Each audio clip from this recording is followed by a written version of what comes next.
Minecraft in the United States in one weekend made more money than Snow White has made globally after 3 weekends. That's how bad it is right now. Where we can entertain responsibly, obviously we try to do that. We try to have a positive impact on the world. But the first thing we need to do is entertain. There was an in-depth piece, like a behind-the-scenes piece, talking about how they've been in a full meltdown about this girl for a couple of years now. Just takes a beloved movie and makes it much more boring and much less realistic. The movie is really, really bad.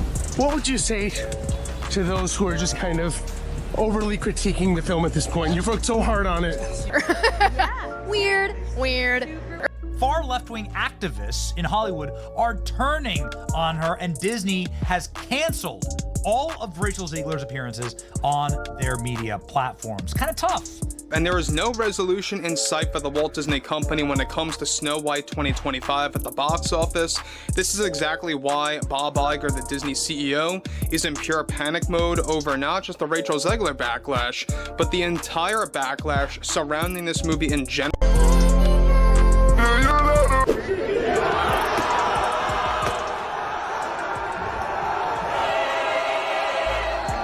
No press release, no statement, just silence. Across the country, Snow White is quietly vanishing. From theaters, from shelves, from Disney's own marketing channels. One of the company's most iconic fairy tale properties is being scrubbed from view, as if this reboot never even happened. For weeks, theater owners have reported pulling the film mid-contract due to embarrassingly low attendance. Merchandise that was supposed to fly off shelves during the holiday push now sits untouched in clearance bins. And what was meant to be the next crown jewel in Disney's live-action lineup has turned into a cautionary tale. But the real question isn't just why it failed, it's how. And more importantly, why is Disney now trying to erase it? At the center of this storm is actress Rachel Zegler. Who wants a movie about true love? What kind of woman do we want out there seeking true love, Eliana? It's the outrage. I say, if I'm going to stand there 18 hours in a dress of an iconic Disney princess, I deserve to be paid for every hour that it is streamed on. What began as a promising casting decision, young, talented, critically acclaimed, has spiraled into a PR disaster so damaging that even Hollywood insiders are stunned. The failure of Snow White isn't just about box office numbers. It's about cultural backlash, marketing missteps, and the messy intersection of reimagining a classic story for a modern audience. And the fallout? It's still spreading.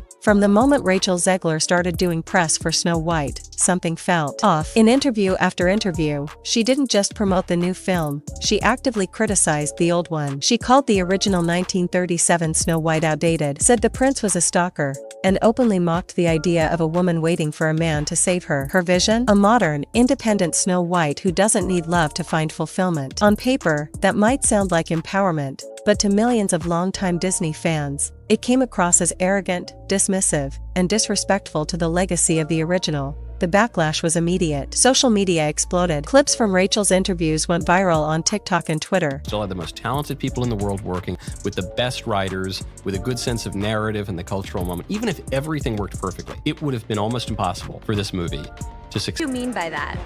I mean, you know, the original cartoon came out in 1937, and very evidently so. Saying that audiences will always line up to see her no matter what she does. Every premiere and everything I do, people will wait in line to see. You know what's interesting about all of this is that the only person waiting in line to see Snow White was Rachel Zegler.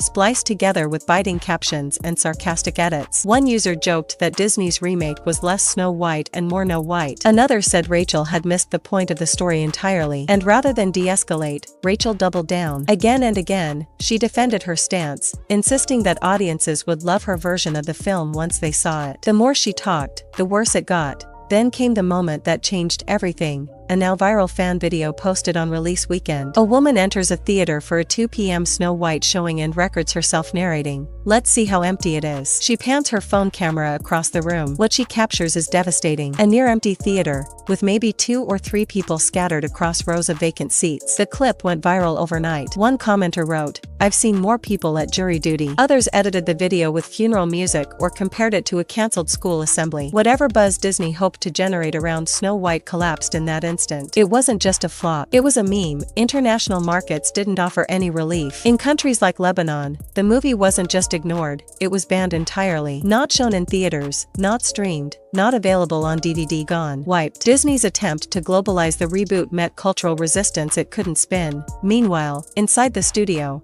tensions were reportedly boiling. Rachel's co-star, Gal Gadot, who played the evil queen, spoke to the press with language that felt like carefully controlled damage control. She didn't defend Rachel. In fact, when asked about the backlash, she seemed to subtly pass the blame. There was a disconnect between what the film delivered and what fans were expecting, she said. She called it a misalignment at the corporate level. Then came the dagger. We didn't really have teamwork. It was exhausting. But the most brutal moment came when she was asked directly about Rachel Zegler. Gal gave a pause, then replied, "I'll talk about that when I feel comfortable." That one sentence detonated across the internet. Fans and film bloggers dissected it endlessly. Why wasn't she comfortable? What happened on set? What did she know that she wasn't saying? And the silence from others was even louder. Andrew Burnip, another one of Rachel's co-stars, skipped the entire press run. No interviews, no red carpet, nothing. When Rachel was asked about him during a promotional QA, she casually tossed out that all of Andrew's scenes might get cut.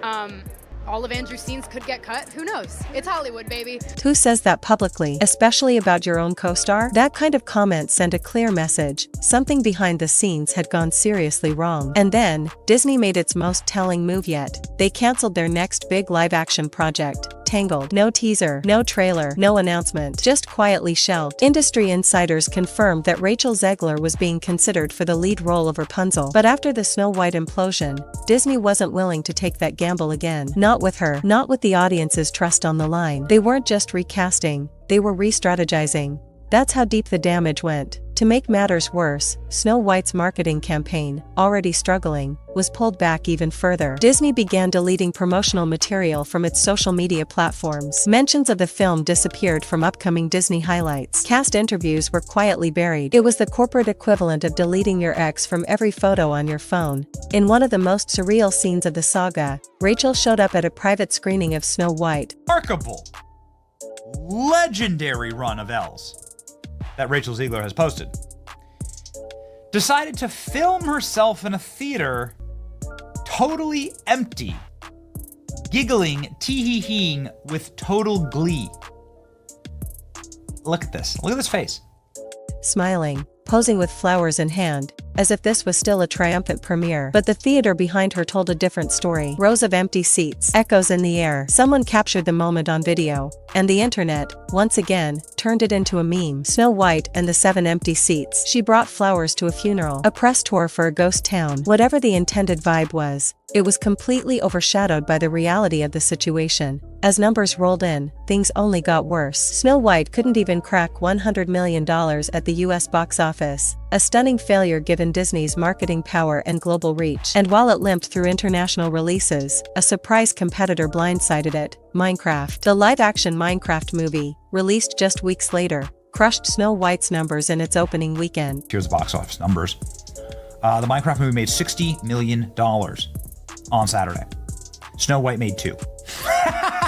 No controversy, no politics, just pixelated fun, Jack Black, and fan service. The contrast was undeniable. But through all of this, one question loomed: can Rachel Zegler recover? Just 2 years ago, she was being hailed as Hollywood's next big thing. Her performance in West Side Story earned awards, critical praise, and even a spot in the Hunger Games prequel. She had momentum. And then Snow White happened. Now, that trajectory is in freefall. Studios are reportedly distancing themselves. Casting agents are hesitant. Projects she was once attached to are being quietly reassessed. In Hollywood, a single failure can be forgiven. But a failure that becomes a cultural punchline? That's harder to shake. Still, comebacks happen. Hollywood loves a redemption arc, but it's going to take more than a tearful Instagram post to rewrite this chapter. For Rachel, it may mean stepping back, rebuilding her public image, and carefully choosing her next roles. For Disney, it means something bigger. A total rethinking of how they approach reboots, nostalgia, and fan expectations. Reports now suggest that Disney is re-evaluating its live-action remake strategy altogether. Internally, there are talks about going back to basics, more faithful adaptations, less politicized marketing, more timeless storytelling. The era of modernized princesses might be ending,